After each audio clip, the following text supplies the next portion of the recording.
Hey everybody, it's Kelly with Two Broads Talking Politics, and I'm here today with Angela Lang, who's the Executive Director of Black Leaders Organizing for Communities. Hello, Angela. Hello, thanks for having me. Yeah, thanks so much for coming on. I'm really excited about this. Maybe just to start, tell us a little bit about what Black Leaders Organizing for Communities is and where you're located.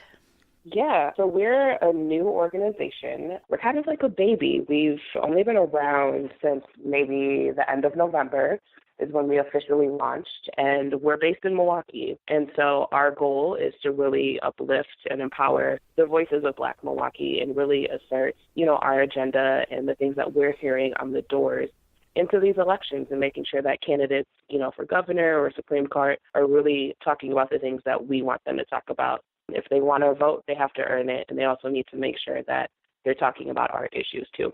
Great. So we'll dive in a little more detail into what that means and what you guys are doing on the ground. But could we talk a little bit too about sort of what your background is and what brought you to this kind of role? Yeah, I think it's important for me to note that I'm born and raised in Milwaukee. Milwaukee is my home, it's my heart. People hear me say that it breaks my heart and inspires me, every day, and that Milwaukee has a lot of challenges. And being able to, go to college in Milwaukee and see a lot of different dynamics at play all through different stages of my life and starting to be able to get active and organized when I was in college. I worked for the Service Employees International Union, SEIU, immediately out of college. And then I worked for a group called For Our Future. In all of those groups and all of my organizing, I was really able to, in my mind, stand up for what I thought was right. There's something my mom always used to say as a kid. There's going to be times where standing up for what's right is going to be hard, it's going to be lonely, but it's important that you do it. So that's kind of what brought me to it. I've just been able to make sure I'm centering marginalized people and marginalized groups and, standing up for voices that pretty much have been systemically silenced and making sure that we are all having a voice and we're amplifying that voice in whatever way it looks, whether it's through, the Fight for 15 campaign or student organizing, or now as my role as executive director, making sure that we are lifting up and amplifying those voices as much as we can. So I'm a fellow Midwesterner. I'm from Ohio and I live in Chicago now.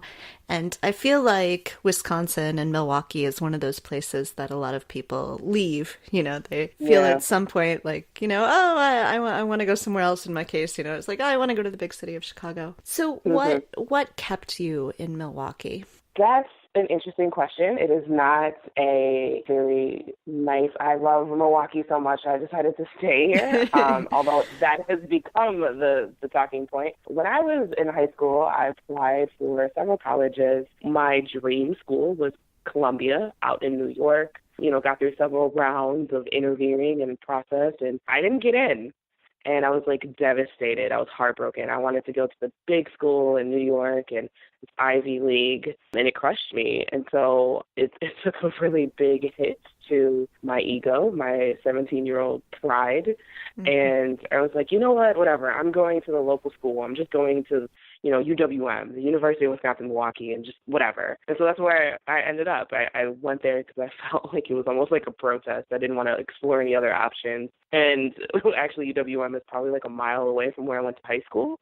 And that is not what I intended to do.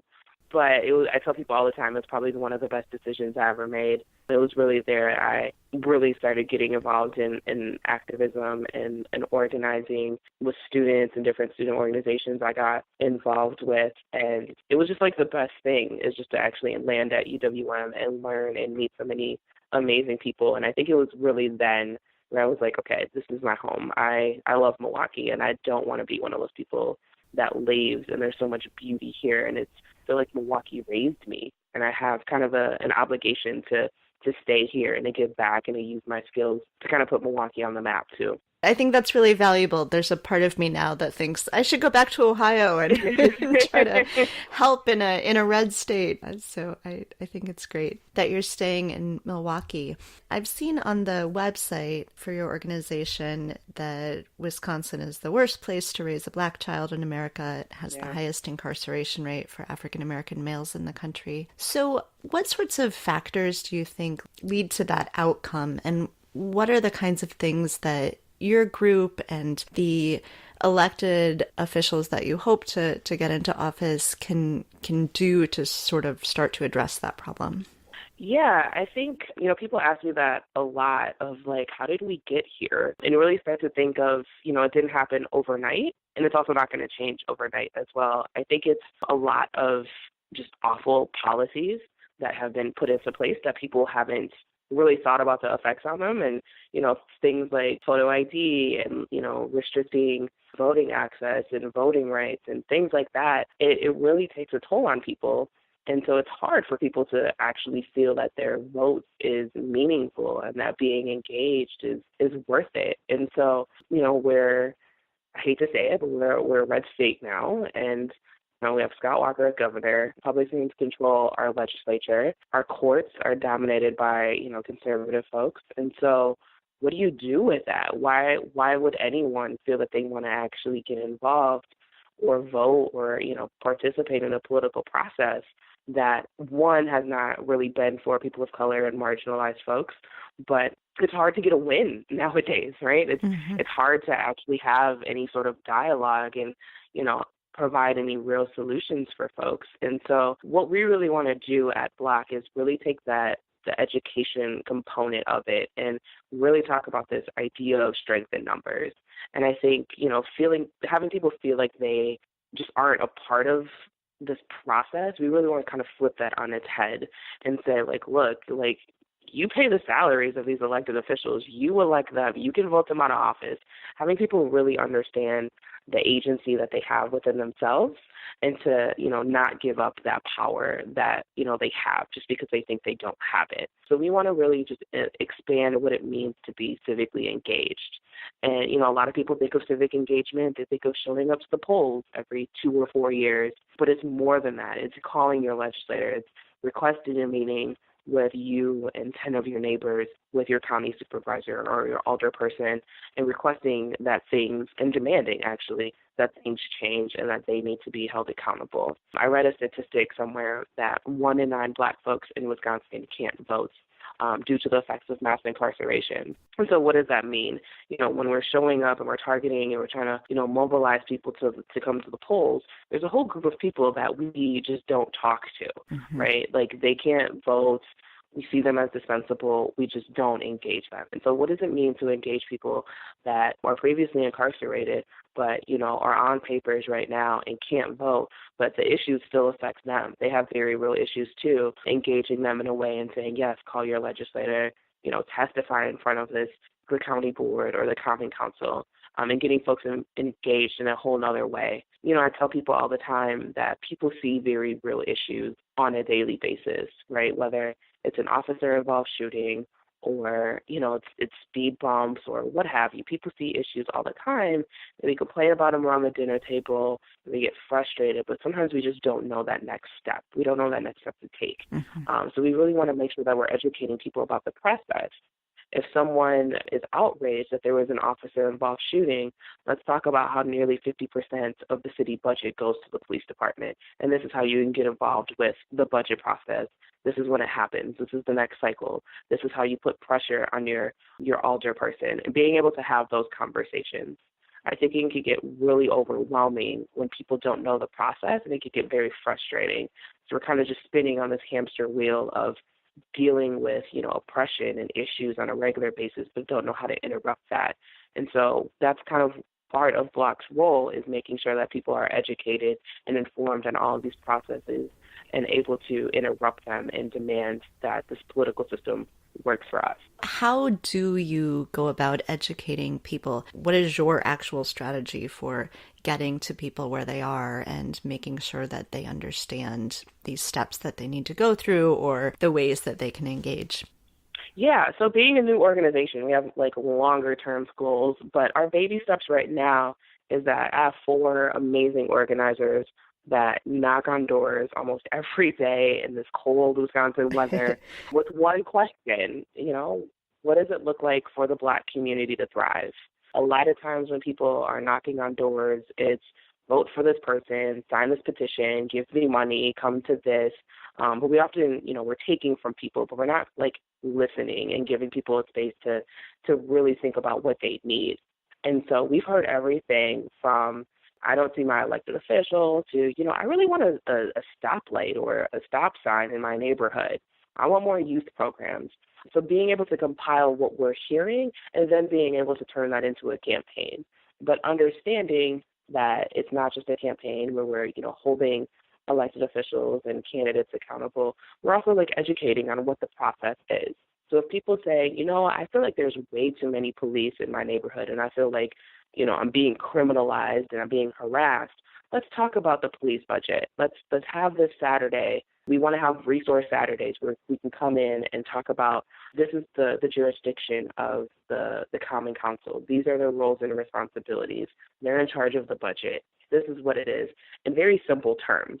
I am so fortunate that I get to know all these nuances and details in and out of what it means to be civically engaged. But, you have a single mom that's working two jobs that wants nothing more to just get some rest when she puts her kids to sleep. She's not reading policy, at 3 a.m, policy that may be directly affecting her. And so how are we taking this information and making it as accessible as possible?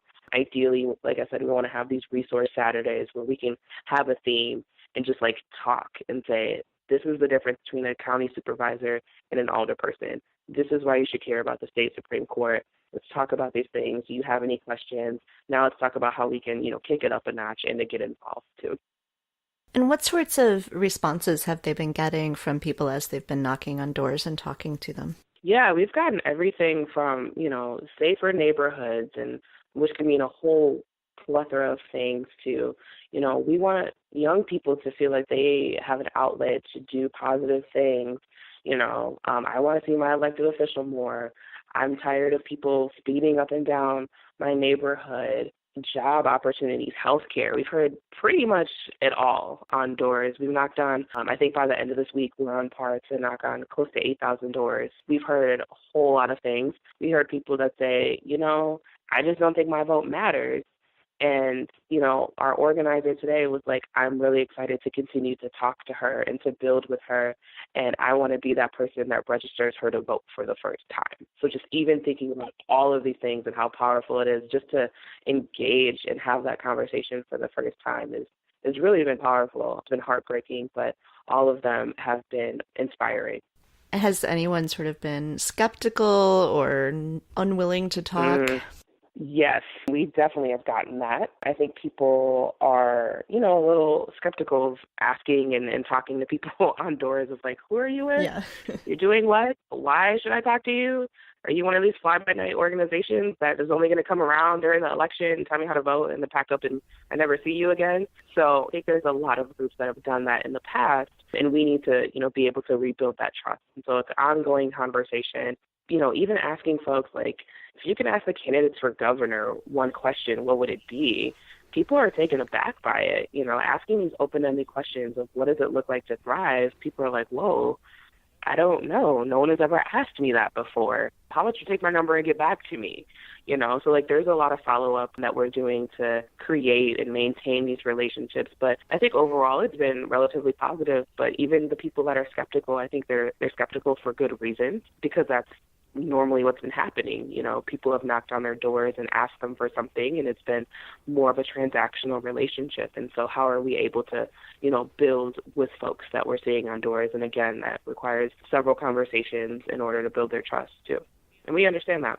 Are most of your organizers from Milwaukee as well? Yeah, so I think they've been in Milwaukee for various lengths of time, but yeah, I think the most recent is that they've been in Milwaukee for about a year. Other folks have been there for a little bit longer than that.